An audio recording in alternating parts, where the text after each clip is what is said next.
الحمد لله وكفى والسلام على عباده الذين اصطفى أما بعد فأعوذ بالله من الشيطان الرجيم بسم الله الرحمن الرحيم والذين جاهدوا فينا لنهدينهم سبلنا سبحان ربك رب العزة أما يصفون والسلام على المرسلين والحمد لله رب العالمين اللهم صل على سيدنا محمد وعلى آل سيدنا محمد وبارك وسلم اللهم صل على سيدنا محمد وعلى آل سيدنا محمد وبارك وسلم اللهم صل على سيدنا محمد وعلى آل سيدنا محمد وبارك وسلم. Allah subhanahu wa ta'ala has created within human beings the nature of being attracted to things. So we by our nature, we are attracted to certain things. And those things, they're built within us. Meaning we're genetically programmed to be attracted to those things. Just a very simple example, you see that there's winter. And winter is cold and harsh and difficult on people. And then all of a sudden, maybe there arises this day where the temperature is nice and you see everybody gets outside and everybody's smiling and everybody's happy. Everybody's excited about the change in weather. People are attracted to be outside. So this is a natural tendency within a human being that when there's a difficulty and then an ease arises, some sort of abatement of that difficulty, it descends a little bit upon them, they're attracted to that. Human beings are attracted to open space. You put people in open space, they tend to become more happy. You put them in a compressed space, a tight corner, they're unhappy. This is the nature of people. And one of the things that human beings are attracted to, which sometimes we don't appreciate, but certainly human beings by their nature are attracted to, is simplicity. There's this thing about simplicity that attracts a person's heart towards it, and also brings a tremendous amount of peace into a person's life. And this is something that we don't appreciate. Unfortunately, we've come up with this weird idea that the more complicated our lives are, the more happy or the happier we'll be. But it's actually the opposite. The more simple your life, and the more you keep things simple, the happier you'll be. Now it's funny because only recently have people come to appreciate this. And now there's these magazines, people make magazines based on topics. There's one whole magazine is called Simple. The whole magazine tells you how to be simple. Why you need a magazine to be simple, that's complicated in and of itself. But the point is you read the magazine, and the magazine says you should have few things in your closet. You should not have 30 pairs of shoes. You should have 2 pairs of shoes. You go through this magazine, and it's telling you how to make your life simple. And you see that there are these websites, simple.com and this and that. And they explain to you, they give you guidance on how to be a simple person. And that's because human beings, they have a nature within them. Whether it be even outside of deen, that the simpler something is, the more a human being is attracted to it. I'll give you a simple example. So I was sitting with a group of my people who train me. We call them attendings. In medicine, people who train the residents, we call them the attendings. So I was sitting with my attendings once, and they were talking about different people that they had encountered as they were training in medicine themselves. So they're talking about 20, 30 years of their compiled history. There's about 5, 6 people sitting in the room, and they're all talking, and each of them is 45, 50, 60 years old, and they're talking about the people that trained them 20 years ago. So each of them is saying 1 or 2 things about the people that trained them, and one of them says that, I remember that there was this one person that trained me. The only thing I remember about him was that when you went into his office, the only thing he had was 1 pencil. Just whenever you would go into an office, he said, I remember he had 1 pencil and 2 paper clips. The whole thing in his office. So people said, oh no, that's not possible. What about his projects? What about his books? What about this? He said, he had no books in his office. You would go into his office and you would take all of the work into the office with you.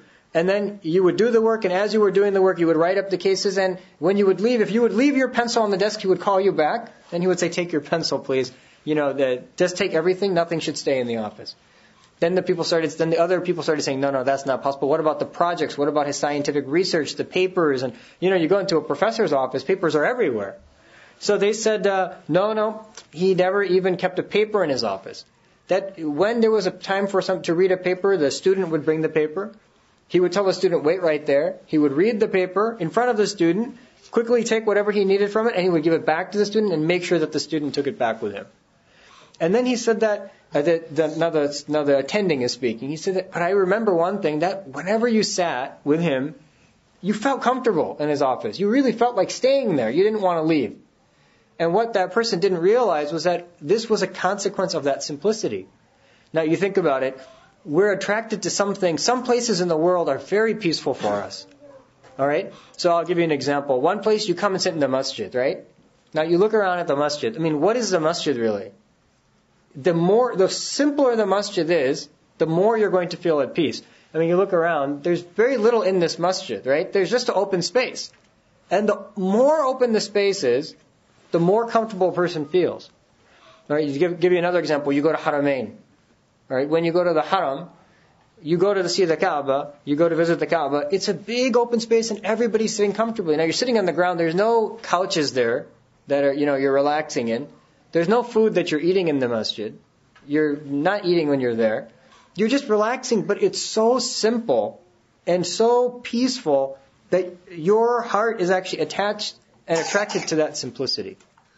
And this applies in so many things. Now you see that the theory by which the people who make advertisements, when a person makes an advertisement, one of the principles of advertising is that when you make a billboard, it should be utterly simple, but to the point.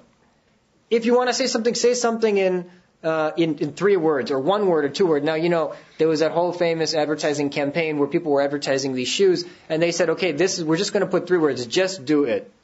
Just do it, and then they put a period after that. Now what happened? Just do it, then everybody started wearing that t-shirt of just do it, and you see that when people have a brand name, they just have a symbol.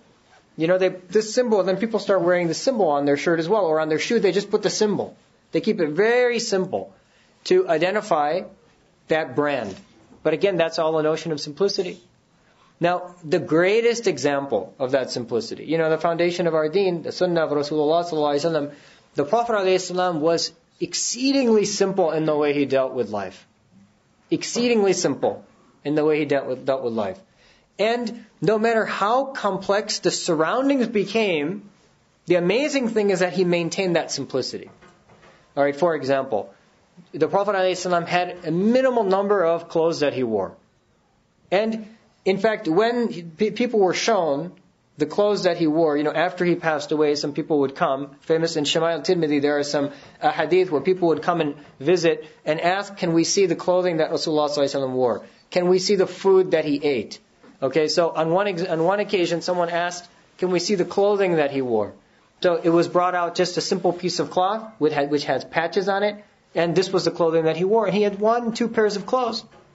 The Prophet ﷺ, despite being the ruler of all of Arabia at that time, he was ruling all of Arabia. The day he was bestowed his message, bestowed the message in the cave, to the day that he passed away and moved on from this life, he maintained the same wardrobe.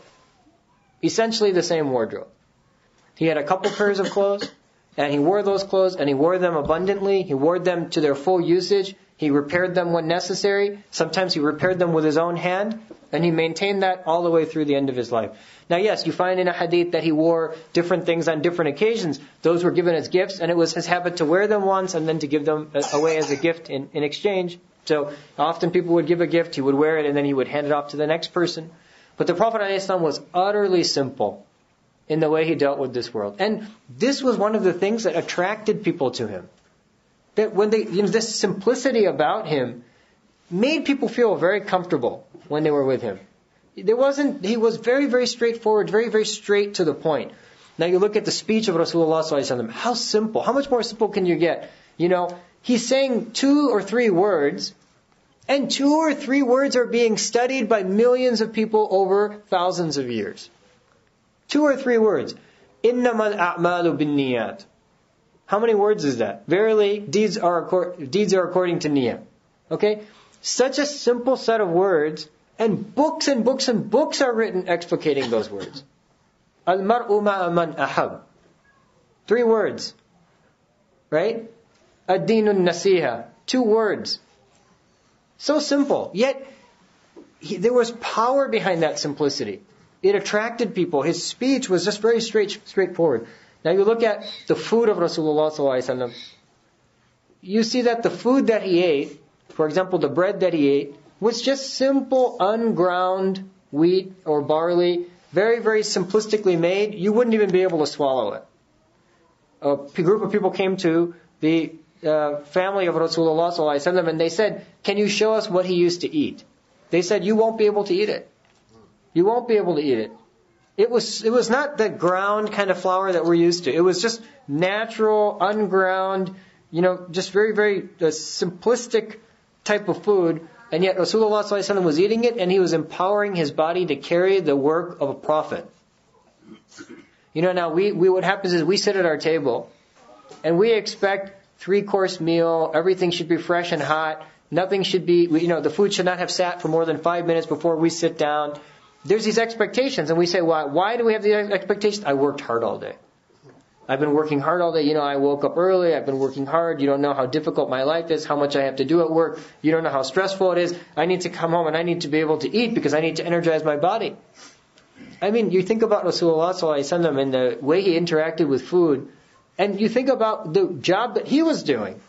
He was carrying message on his shoulder, the final message. He was carrying revelation on his shoulder. He was carrying the final religion on his shoulder. The final, rejuvenation of deen on his shoulder. And yet, some days he's eating, some days he's not. Some days he's fasting because he doesn't have any food. He walks into the quote unquote kitchen. He walks into the eating realm of his home. And he says, what do we have today? So he's told, there's no food today. I'm fasting.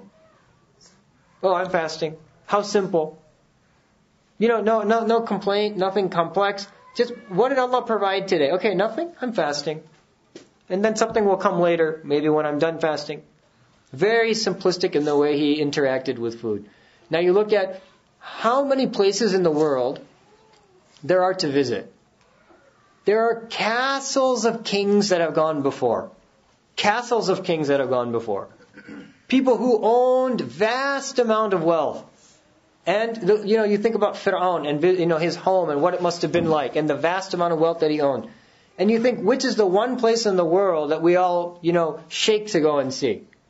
The house of Rasulullah sallallahu alaihi wasallam. It's on the list of our top few places that we would love to visit. We would love to spend time. People are pushing and shoving and waiting in line to pray next to the house. Now, you look at the house and you add up how many square feet that house is and what was in that house and how simple that house was. This was the house of Rasulullah sallallahu alaihi wasallam. His house was so simple that, each person had a room, a tiny little room. There was nothing more to it. Yet his house became so valued that the strip between his house where he's buried and his mimbar is a piece of Jannah. And when it came time to choose a place for Rasulullah sallallahu alaihi wasallam to be buried, the house was chosen. It had been based on hadith. The Prophet ﷺ had mentioned it prior, but in the end, that's a type of revelation, right? Now, it wasn't that a huge castle needed to be built. It could have been built. He was king of Arabia at that time. It could have been built. A huge mansion could have been built and he could have been buried underneath it. Yet, this was his home. This is where he lived. He kept it simple. And we are attracted to that simplicity from thousands of miles away and from thousands of years in time. To this day, you span culture, you span time, you span region. Everybody wants to go and visit the house of Rasulullah sallallahu alaihi wasallam. Think about what kind of barakah was in that house.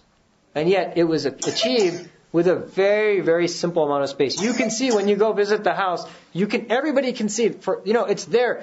It's there as a testimony till the day of judgment. That what was the house of the Prophet ﷺ, how simple it was. Nobody can deny it. It's there until the day of judgment. And we're all attracted to it. Every minute there are thousands of people crossing, every few minutes. You see, if you've ever been there, there's lines and lines of people. There's no moment that there aren't people crossing across that, saying salam. How many people are visiting that house in a minute? Just think. And in an hour, and in a day, and in a year, millions and millions of people are passing across that house. And how much money gets spent just to go visit that house? Ajib. The house itself is not even worth one ticket. You know what I'm saying? Quote unquote. The materials of that house Just the brick and the mortar of that house would not be worth one ticket. Yet, for us, it's the world and what it contains. It's a piece of Jannah. Ajib. And in every way, shape, and form, if you want to define the Sunnah, what is going to be defined as simplicity? If you want to summarize the Sunnah, it will be summarized as simplicity. You look at the interactions that the Prophet ﷺ had with people. They weren't complicated interactions.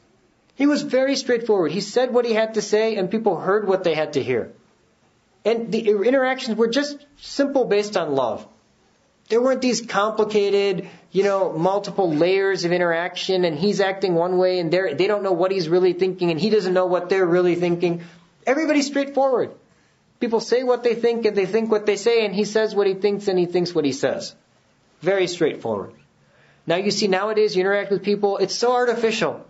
Somebody says they like something, you have to think twice. Did they really like it? Or were they saying they really hate it? What were they really saying? You can never understand what people say anymore. The interactions are so complex. What did they really mean? What were they saying? How come they looked at me this way? How come they looked at me that way? Because people aren't straightforward.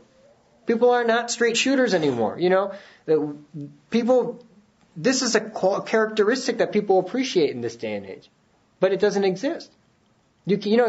How many people can you go to and get a true, honest opinion? They just look you in the eye and they tell you what they think. Everybody has to sugarcoat it and tell you this and tell you that. The Prophet ﷺ was very straightforward and very loving in the way in which he interacted with his people. And you wouldn't be able to tell were you sitting with them. It would take you a moment to discern who was the messenger and who was the one being delivered the message. It comes in hadith. When he sat with the people, he talked with them as if he was them. It wasn't that everybody's sitting like this and he's, yes, there were moments where, of course, they had a tremendous amount of adab, but there was also these moments where he would interact with them and they felt like they were part of him and he was part of them. And this was what attracted them to the Prophet ﷺ. And you'll see in so many aspects, even in Jannah, one of the beauties of Jannah will be that it'll be a very simple place. It'll be a very simple place. There won't be screaming and yelling. There won't be a lot of noise. Now you read the descriptions of Jannah, there will be no noise, nothing bothering people. Very, very simple, peaceful, serene kind of place. And you look at the world and you think about the most beautiful types of places, and the most beautiful places are those that are natural and serene. People clamor. People create very complicated lives for themselves. They create a complicated home. They create complicated financial transactions. They create complicated interactions where they don't know what their friends really think about them. But then they clamor to leave all of that and go on vacation. As if that was like Jahannam. As if their lives themselves were not peaceful. So they create all of this. They work, they go into debt, they create all of this around them. And then what's the whole purpose? They save up money to escape that. That I spend 52 weeks in this and now I'm going to go on vacation, I'm going to relax. But what were you doing here? What is all this? This isn't relaxation. What is this? This is the complicated headache I brought on my own head. I created these complicated financial transactions where I'm paying debts and this and that, and there's no peace in that.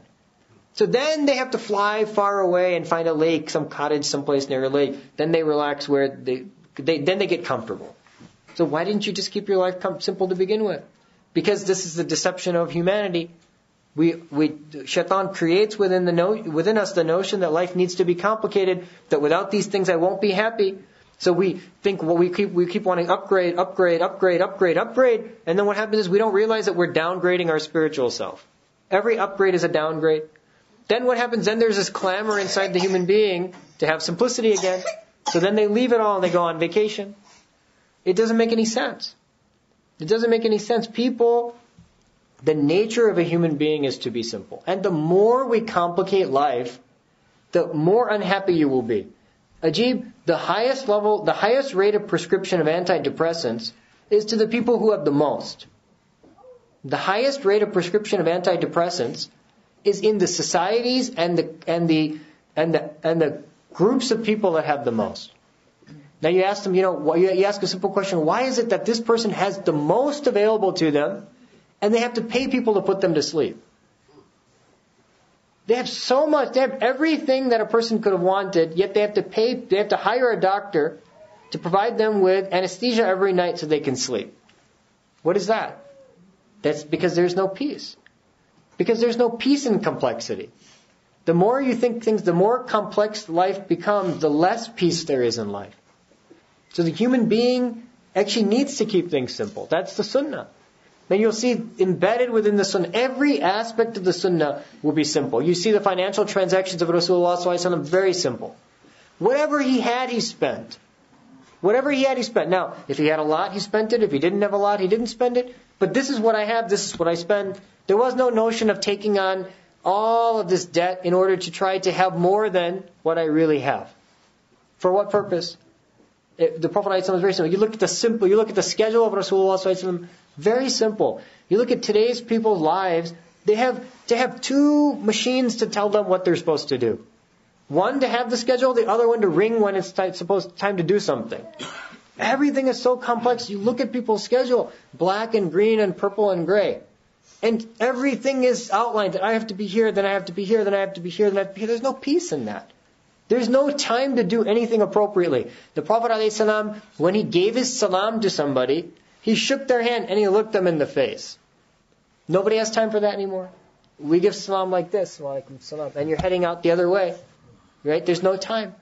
The Prophet ﷺ, he maximized on that which he did. But it was very simple in the way which he approached people. When he met a brother, he smiled.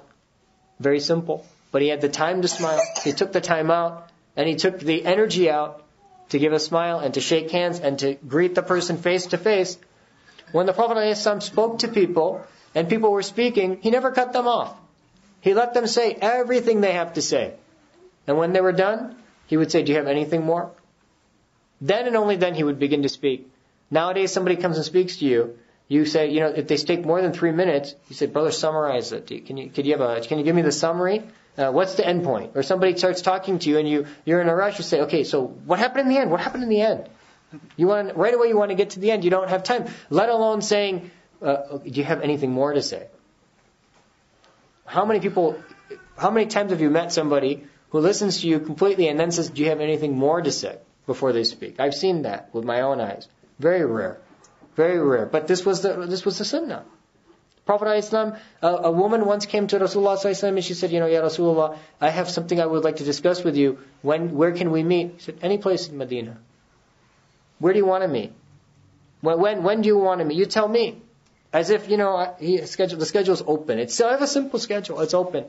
When do you want to meet? This was the way by which the Prophet ﷺ interacted with people. And his words were simple. There's no complexity in the way he spoke. Very straightforward. And his interactions with people were simple. His food was simple. His clothing was simple. His financial transactions were simple. The masjid was simple. SubhanAllah, as the community grew, the masjid remained just a dirt floor. The very end of Rasulullah's life, towards the very end of his life, there are ahadith narrating that he was praying and there was mud on his head from the rain that was coming in through the leaky roof. The roof was leaking, the ground was raw. The roof was leaking, the ground was raw, the pillars were crooked, and yet this is what we find as the foundation of our deen.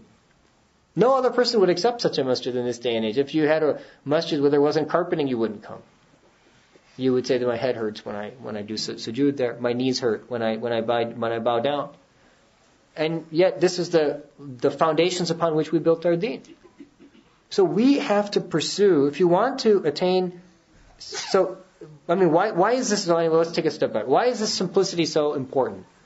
Because it's when you keep these types of things simple that you'll keep your entire vision simple. Now really, what was the most simple notion that we gather from Rasulullah ﷺ? That this life is passing and that we live for Jannah. Think of how simple that is. You ask yourself, what's my paradigm in life? Everybody has a paradigm in life. They say, what's your paradigm in life? What's your motto? Let's say this. What's your motto? What's the driving thing that helps you to decide how you're going to interact in life? We have a very simple paradigm. Our paradigm is that we're travelers and we're going to another destination. And that the only thing we have to do is pass through this life and the hereafter is what's permanent. That's how simple they were. There was nothing convoluted about their idea. When they spoke of Jannah. And when they acted for Jannah. This was their final destination, their goal. They understood that we're just in an airport. Now, when you sit in the airport, you know that you're going someplace else, right? You know that you're not going to be there very long, and you think about the destination. You don't think about the airport. The only purpose of the airport, look, if you have a flight, let me ask you something. You have a flight tomorrow at 9 in the morning. There is nobody in this room that will come to me and say, Assalamu alaikum, I'm leaving, I'm going to the airport now. It's 9 o'clock at night. Nobody goes to the airport 12 hours before their flight. And if I make you stay in the airport for 12 hours because you have a layover, you'll get upset and say, do you have a 3 or 4 hour layover, brother? Why do you keep me in the airport for 12 hours? That's crazy. I'll have to leave outside. I can't sit in the airport. There's no purpose in the airport. So we're in an airport. We're in a waiting room. We're in a terminal. We're all leaving. We're moving to the next place. This is the way we interact with the world. It's very simple, right? It's very simple. The notion of our existence is very simple. This life is passing and we have a hereafter that we're headed towards. But the more convoluted you get in this life, the more complex things become, the less clear that vision becomes. Because now you've lost track of where you are. You know, there's that famous narration in the Tafsir of Ibn Kathir where they're talking about the groups of people that are passing through life, and the person comes and he says, I saw a dream. He's talking to Rasulullah ﷺ, he says, I saw a dream. He says that there was a straight path, and there was a beautiful garden around that path. And I saw that one group of people came, they rode across the path, and they went straight to the end. And I saw another group of people, they came, and they stopped on the path, and they said, wow, look at this is a garden. So they took rest, and they began to partake of the garden, relaxed at the garden, they fed themselves at the garden, they got back on their mount, and then they continued. And then the third group of people came, and they were walking on this trail, and then they saw the garden, and they got caught up in the garden. They forgot that they were on the trail. And they began to relax and lay back and enjoy, forgetting that they were on a journey. So the Prophet ﷺ, when he heard this dream being explained to him, the Prophet ﷺ, he made the following statement. He said that the first group of people were my companions. They are the Sahaba. So he explained that this trail, this is Siratul Mustaqim. This is a straight path. And that garden, that's the dunya. And that the first group of people, these are the people that were on the straight path and they didn't partake of the dunya at all. They knew that there's no need to because they're going to another destination.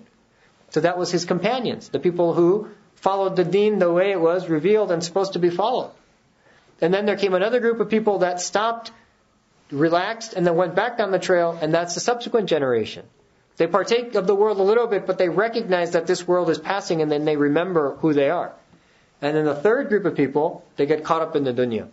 They forget that they're on a straight path, that they're going to an end point, and instead they get caught up in the dunya, and that will be the people of the latter time. People of our time, who instead of recognizing that they're actually traveling somewhere, they start thinking that the earth is their permanent abode. And they begin to amass the goods of the earth, thinking that they're going to be here forever, acting as if they're going to be here forever, although knowing deep in the bottom of their heart that they're not here. Now what happens? When the person interacts with the world in that way, the more load they take on, the more the soul, which recognizes the truth, because the soul can sense, the more the soul becomes burdened and depressed.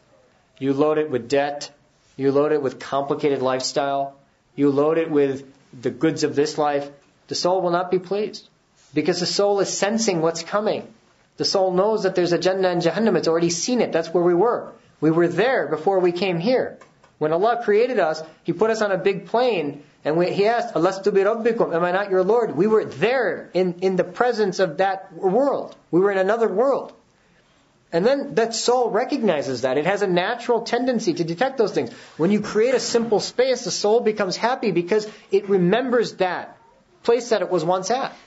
When you create a nice scent for a human being, this person they have a very special feeling that arises within them because that soul begins to remember the scent of Jannah, the scent that existed when they were in that other world.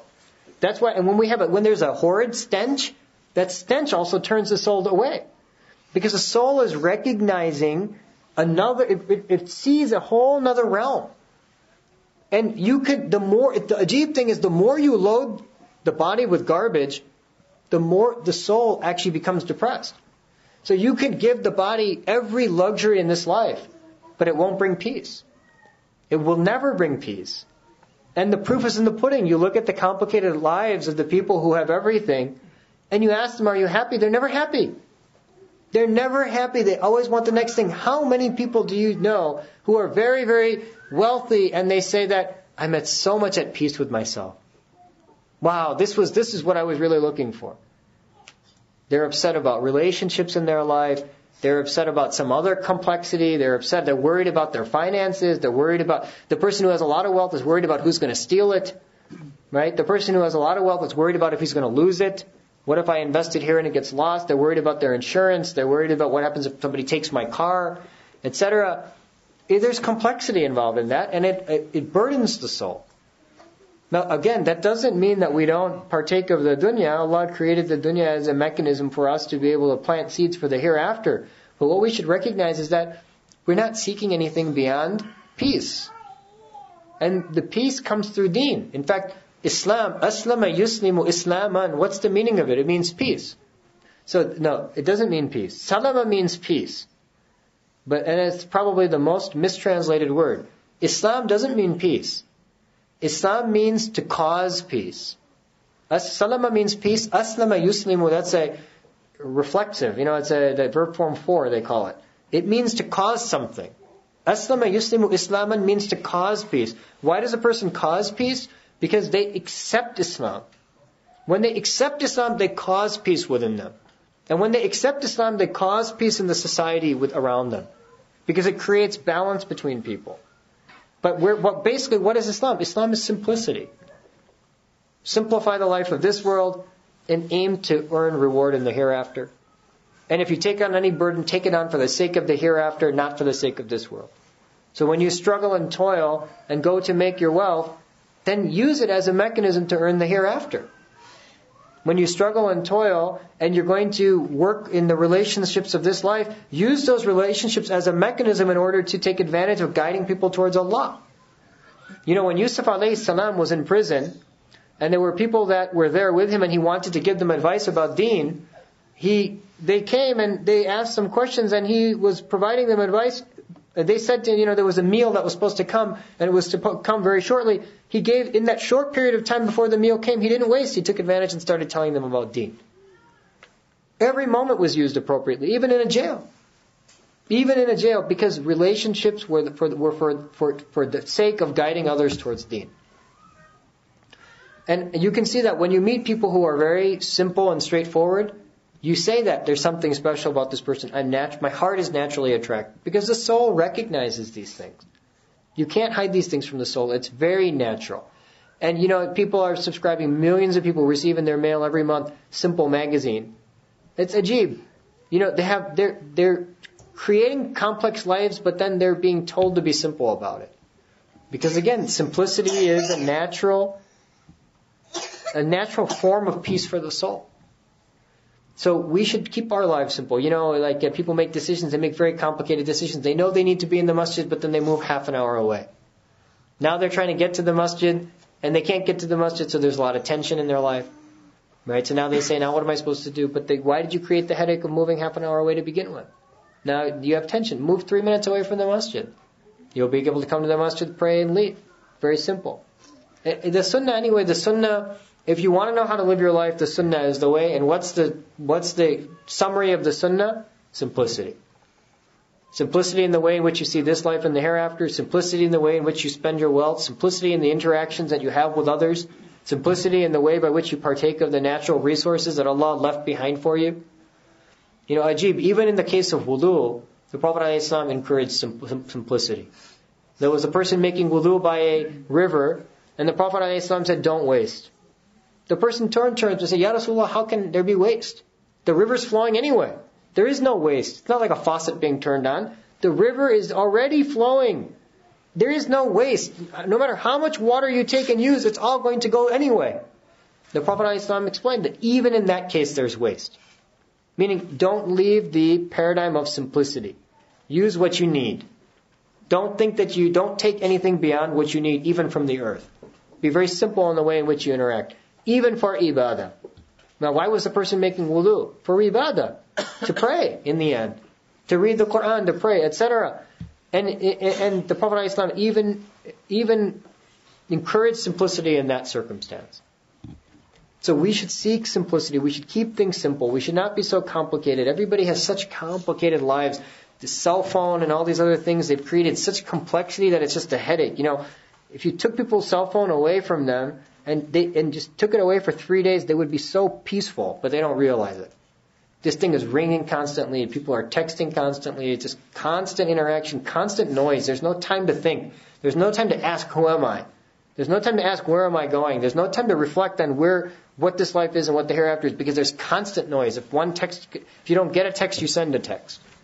It's constantly buzzing and beeping, and there's constant email. Everybody's constantly checking their email. You ask somebody to withhold 24 hours of email, they'll have a heart attack. They won't be able to do that. Everybody needs to know at every minute, did a new email come? Is there a new thing going on? This is a disease. It's a disease of complexity. Human beings can't interact this much. It's not possible. It's not possible, to have that much interaction. There has to be a time when you sit quietly. We can't pray anymore because the minute we finish prayer, we have to check how many messages came while we were praying. There's no time to pray sunnah anymore because there's 3 messages I didn't answer. There's no time to relax and just think about the world around us and think about who we are, because there's so many things going on. But there's nothing. It's all a circle. It's a dog chasing their tail. We just created circles and circles and layers, and we don't appreciate who we are anymore. No time to ask, who am I? All this time to discuss things with others. Yet deen will never come instantly. That's the thing. Everything will come instantly. Food will become instant. Messaging will become instant. Communication will become instant. There will come a day when travel will become instant. You'll be able to take your molecules and put them someplace else, and you'll be there. That day will come. The same way the jinn could move things, that day will come. There will come a day where molecules will be moved like that. Travel will become very quick and instant. But deen will never be instant. Deen always requires struggle. It requires prayer. It requires sujood upon sujood, sajda upon sajda. It requires sacrifice. It requires struggle. It requires consistent effort. It requires study. It requires dedication and devotion. And what's happening? We're being trained to do the opposite. We're trained to expect everything right away, and so we want deen right away. It's never going to come right away. It takes time. But it's a dangerous paradigm to have established, because if everything in your life is instant and the deen is not, then the natural tendency will be to move away from deen and to move towards everything that's instant, because that's instant gratification. Right? It's much more exciting to watch a fourth quarter football game than it is to pray, because there's instant gratification in that, quote unquote. Because that's what people are trained to do. So we have to. You want to be able to attain deen. Then it requires some simplicity in the way in which you interact, and it requires depth. One of our teachers used to say, we don't plant rice, we plant trees. We don't plant rice, we plant trees. Rice you plant in water. You don't even plant barely in any soil. You have to have a layer of water, and you put the rice in, and the rice grows like that, and you just harvest it. But it doesn't withstand anything. If there's a flood, the rice goes with it. If there's wind, the rice goes with it. But you look at trees, they're there for 200-300 years. When the tornado comes, it rips everything apart, but the tree is standing. So we plant trees. You're planting trees, digging deep, deep roots, so that if a difficulty comes, you don't just get blown away with it. But again, part of that is simplicity. We shouldn't get complicated about the food that we eat, and that we need to eat this and I need to eat that. Friday night I need this, on Saturday I need that, on Tuesday I need that. Whatever's there is there, just eat it. What difference does it make? It all comes in, gives you energy, and then the waste is removed. Doesn't make a difference what it was. It's not that one type of food will give you more energy than another type of food. And in fact, most of the food that's instant is all junk anyway. In fact, that's the worst type of food usually. It creates an unhealthy person. Now, you can go on and on and on, but the point is very simple, and that is that peace comes through simplicity. And that it's through simplicity that you attain your goals. You pick one or two things and you focus on that. And even the Quran testifies to that by complaining about human beings. Allah is complaining about human beings when He says, "Inna sa'yakum lashatta." Your efforts are too dispersed. You're too complicated. Don't get so complicated. Don't have too many things that you have your fingers in. Just very simple. When I do it well. When I say salam very, I complete my salam. with a smile and with a look in the person's eyes, etc., etc. So may Allah subhanahu wa ta'ala give us the tawfiq to be among those who are able to maintain the sunnah. May He make us among those who see the simple paradigm of the passing nature of this life and the permanence of the hereafter. And may He make us among those who are simple in our transactions, both in this life and the next. Wa akhiru da'wana alhamdulillahi rabbil alameen.